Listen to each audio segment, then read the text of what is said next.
Let me take you home, Abe.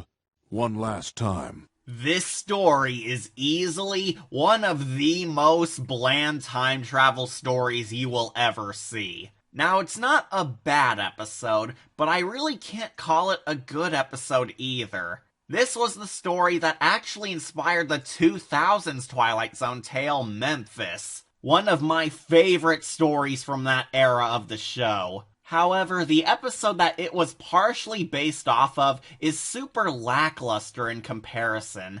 In this tale, we follow a young scholar named Peter Corrigan, a man who refuses to believe in the supernatural, until one day he randomly teleports to the night Abraham Lincoln was shot. Yeah, he just took a wrong turn at the bathroom, and bam, he's back in Lincoln's final day alive. See, that's the thing about time travel, Barry.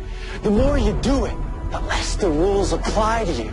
I will say that unlike Memphis, back there introduces the Lincoln assassination fairly early compared to the Dr. King assassination. Most of this episode is about Peter rushing to save the tallest president of the US. However, unlike Memphis, our main protagonist and his wacky adventures are not nearly as interesting. The hero Eric LaSalle actually had a character arc, and he was doing other things in his time travel quest, while Peter Corrigan is bland and boring.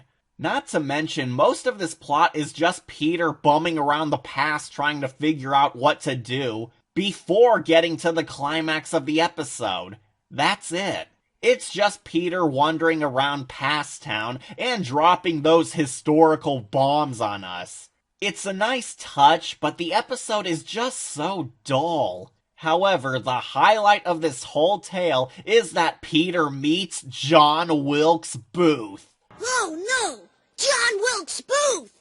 Hasta la vista, Abe. Yep, the man who will shoot Honest Abe dead crosses Mr. Corrigan's path and attempts to hinder our hero's chances of saving the president. And I have to give credit, the guy playing John Wilkes Booth is having the time of his life acting in this role. He breathes in some slick, sinister hamminess into the role, and actually made this episode worth watching. I can say the historical buffs will get some jolly kicks out of the clever references to American history, and John perfectly looking like and acting like one of history's most evil monsters. Basically, we get this back and forth between John Wilkes Booth and Peter, where the scholar stupidly fails to recognize Booth and falls into his trap when Johnny drugs him. And he fails.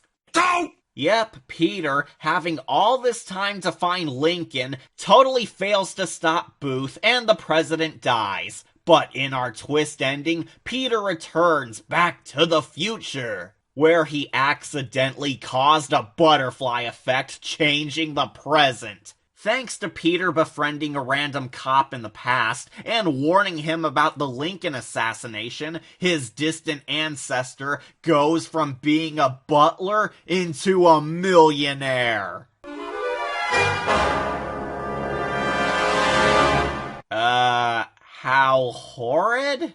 Yeah, this doesn't have nearly the same impact as Memphis's twist. In fact, when it was over, I didn't really feel anything at all. I did enjoy the guy playing John Wilkes Booth, but I just didn't care about Peter's story at all.